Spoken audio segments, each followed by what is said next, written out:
আগামীকাল থেকে বাংলাদেশের পুলিশ মিছিলের সমাবেশে আর সহজে গুলি করবে না। কেউ কেউ কইতে পারেন আপনার হাতে কি ম্যাজিক আছে?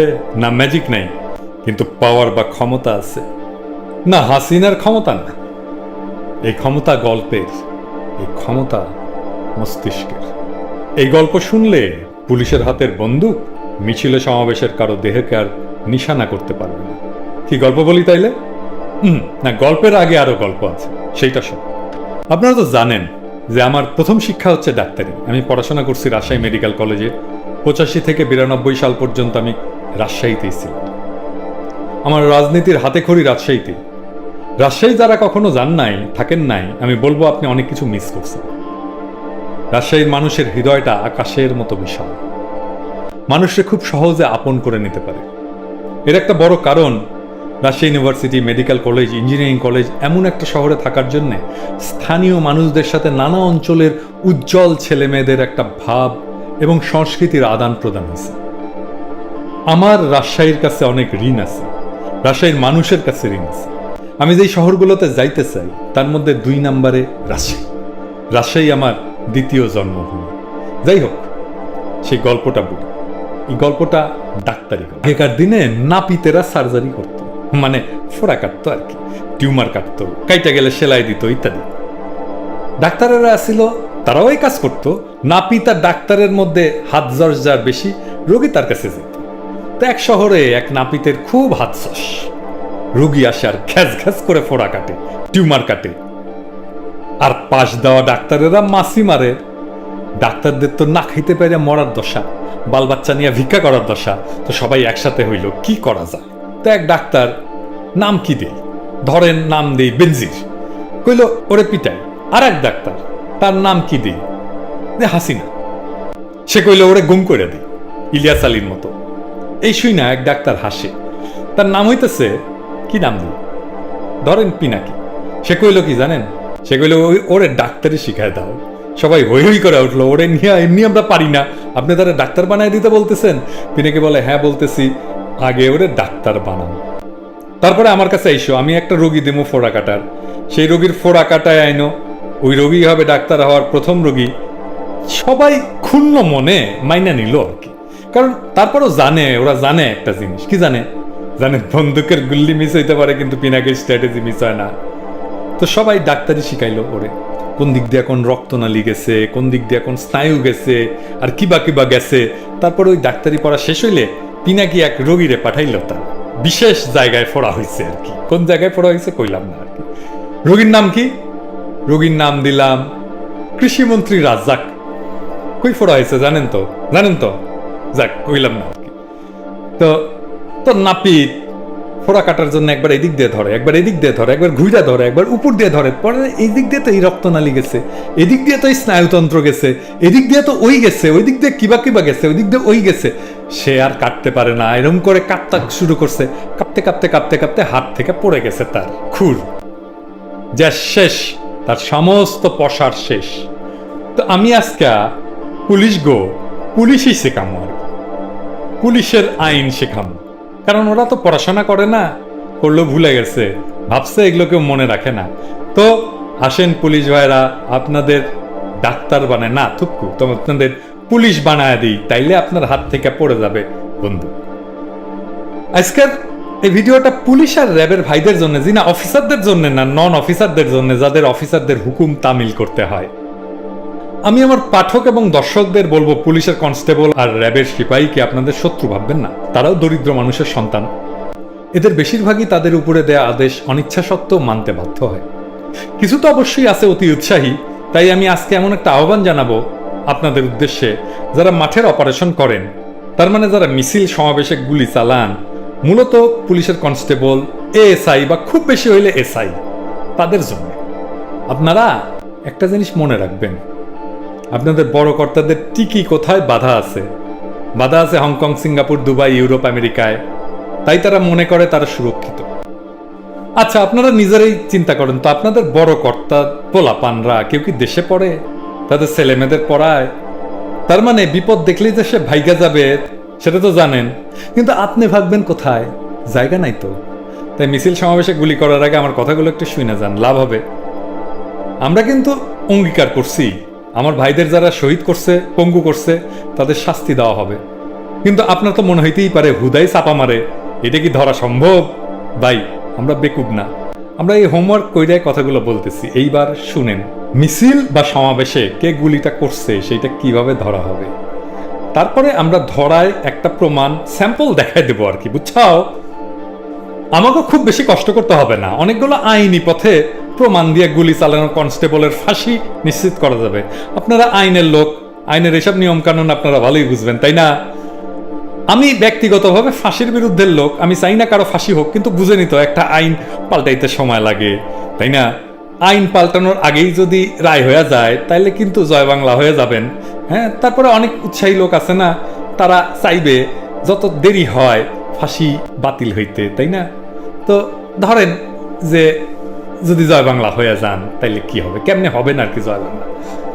আপনি তো জানেন যে মিছিল বা সমাবেশে গুলি করা হবে, সেখানকার ডিউটির পুলিশের তালিকা পুলিশ লাইনের অনেকগুলো অফিসে কন্টিনজেন্ট সার্টিফিকেট বা সিসি আকারে সংরক্ষিত থাকে, জানেন তো?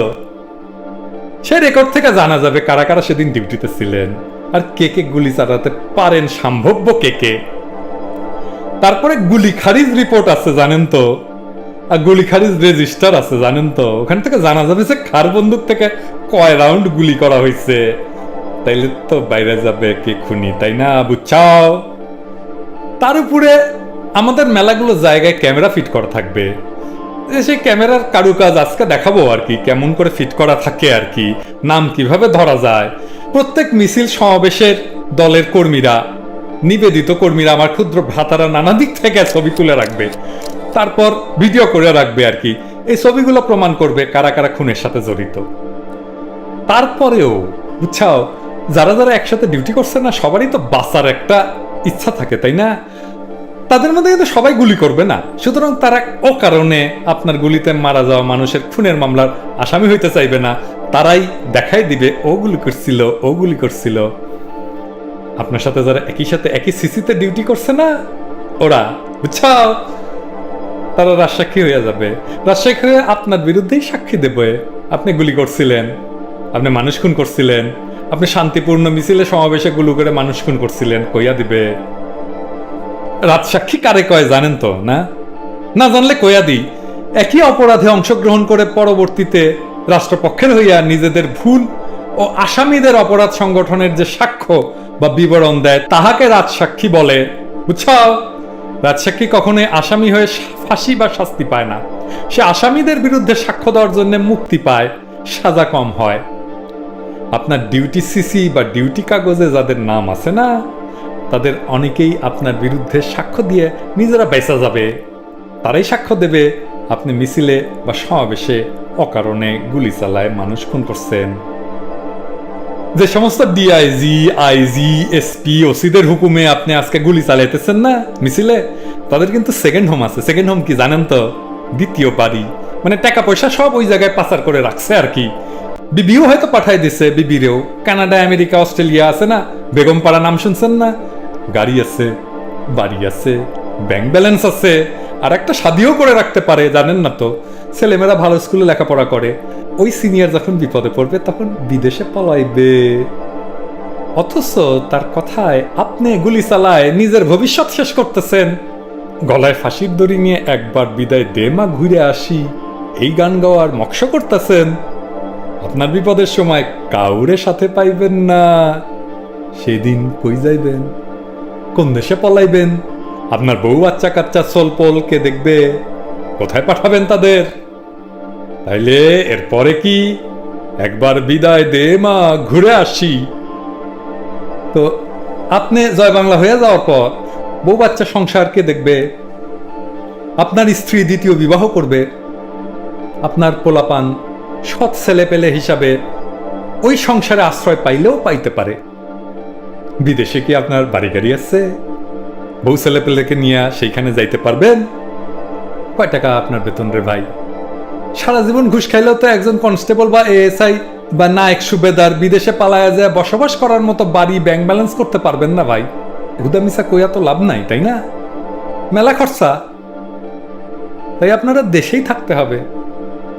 তাই আপনি অন্যায় নির্দেশ তামিল করে নিজের এখান ফাঁসির আসামি বানাবেন কাদের জন্যে?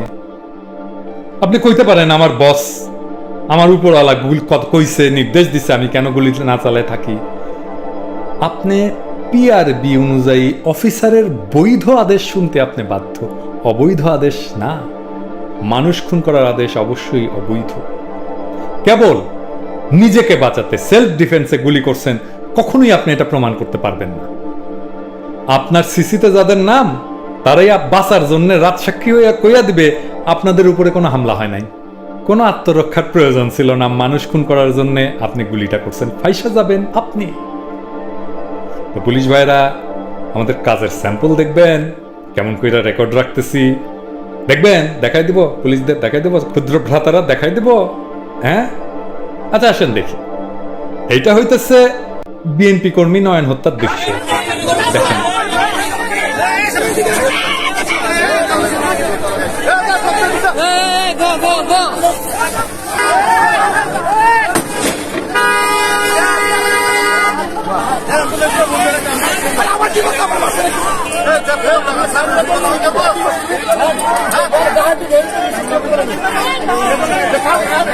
বিনা উস্কানিতে পিছন থেকে গিয়া গুলি করলো পুলিশ। নামটা দেখবেন, নাম। আচ্ছা আমরা আরেকবার দেখি একটু স্লো মোশনে, তাহলে বোঝা যাবে কোন পুলিশটা করলো গুলি। হ্যাঁ, নামটা দেখবেন, নাম। নাম হইতেছে মোহাম্মদ শফিকুল। ওহে শফিকুল, বরাহ নন্দন, তোমার পুরো ডিটেলস জোগাড় করছি, বাপের নাম, দেশে বাড়ি কই, কই পড়ছো, বাড়িতে কে কে আছে সব। তোমাকে আমরা তাড়া করব দোজক পর্যন্ত। এটা যথাযথ জায়গায় চালান দেওয়া হয়েছে ইতিমধ্যেই, তোমার পার্টিকুলার সহ। এবার পুলিশের আইজি, তুমি শোনো, তোমার কি বা নাম ভুলে গেছি, যাই হোক। শুনছিলাম তোমার কলিগরাই করছিল তুমি নাকি বেঞ্জিরা চাইতো এক কাঠি বেশি খারাপ। তো সেটা হইলে বেঞ্জিরা চাইতে এক কাঠি বেশি ঢলা খাইবা, এটা মাথায় রাখো। সারা দুনিয়া গোপালগঞ্জ না। তোমার একটা পরামর্শ দিই, খুনের দায়ে ওরে ক্লোজ করে মামলা করো শফিকুল রে, বুঝছাও? বিভাগীয় তদন্তের মূলা ঝুলাইবা না। আমার কাছে আকরাম হত্যার কথা মনে আছে তো? হ্যাঁ, আছে না? আকেলমন্দ কি ইশারায় কাফি। আশা করি বেকুব না হইলে বুঝে গেছো আমি কি কইতে চাইতেছি, বুঝছাও? পরে আবার কইও না আমি আপনার ভিডিও দেখি নাই। আমার ভিডিও দেখো, তুমি তুমি এটা দেখবা। আর যদি না দেখে থাকে পুলিশ ভাইরা দেখাই দিবেন, লিঙ্ক পাঠাই দেবেন। শফিকুল তো জয় বাংলা হয়ে যাবেই। আইজিমিয়া, তুমিও জয় বাংলা হইবা তোমার গুরু বেঞ্জিরের মতো। দেরি করবা না, সরি কনের টাইম পাইবা না। তো পুলিশ গুলি চালাবা কি? আপনাদের কি মনে হয় আমার ক্ষুদ্র ভ্রাতা এবং ভগিনীরা গুলি চালাবে? এখন চালাবে না। পাওয়ার কই থেকে আসে বুঝছো? এবার বুঝছাও, বন্দুকের ট্রিগারে না, পাওয়ার থাকে এইখানে। আর এইটার খেলা হাজিদা, তুমি পারবা আমার লাগে? পারবা না, লাগবা বাজি।